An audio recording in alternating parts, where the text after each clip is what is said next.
This is the shoe that Michael wore in 1988 Slam Dunk Contest, the pair with the first visible air bubble, the first Jordan shoes that Tinker Hatfield designed.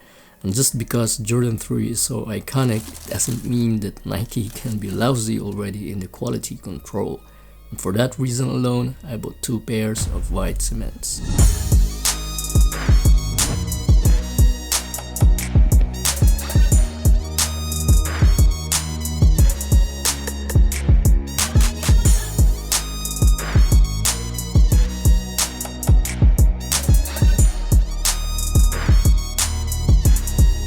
Hey boss, Pinaman Chef here. And why is it that sneakerheads are really looking forward on the release of this pair this year?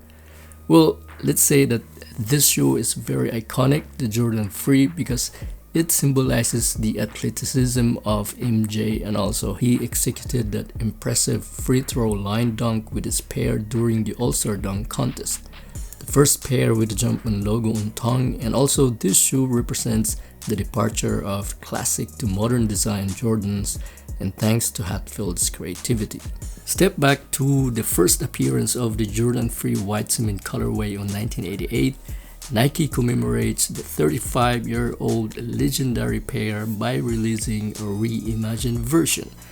The idea is to have this vintage vibe by using age aesthetics, just like this showbox that I'm showing you right now.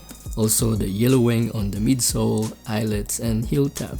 But of course also my favorite part of the shoe, the Nike Air logo on the heel support. Sizing and comfort, the Jordan 3 is very comfortable due to its superb cushioning.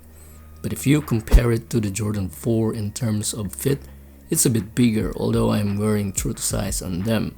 But if you have a narrow feet, I would suggest to go half size down. Did you notice that I did a lace swap? Let me know on the comment section which one do you like most. Personally, I like the white ones. Now let's talk about the dreaded quality control of this Jordan 3 white cements reimagined. Personally, I found 3 main QC problems on my pairs. First, the inconsistent elephant patterns. As you can see, the mudguards look completely different to each other, including the heel supports. Second, the inaccurate cuts of the leathers and the rubber outsoles. They are not clean. You can see some loose leather fibers all over the shoe, and the overlapping colors of the multicolored outsole is pretty inconsistent. Seems like the shoe does not belong to each other, to be honest. And third, the famous Nike glue stains, and in this pair they are everywhere, completing the sloppy QC of Nike on this reimagined white cement. Normally I am really forgiving on the QC of Nike, but on this release it's just simply terrible, and I cannot imagine how such a big company cannot execute it well in this modern age. And in my opinion, workmanship is the only difference from the replica versus the legit nowadays, because material wise they're the same. If not, the replicas are even better. So to think that you're paying 210 euros for this, it's just disappointing, as I have said. I really hope that Nike will take action on this one, because their QC is really going downhill at the moment. Overall, the shoe has its own place on the sneaker culture, and you really need to try them on, and then you will see how special this one. And there's a reason why MJ loved it so much when Tinker Hatfield showed it to him for the very first time. It's just disappointing because the QC of this release is very underwhelming.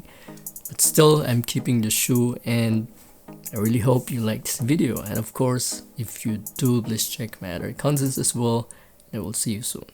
Peace.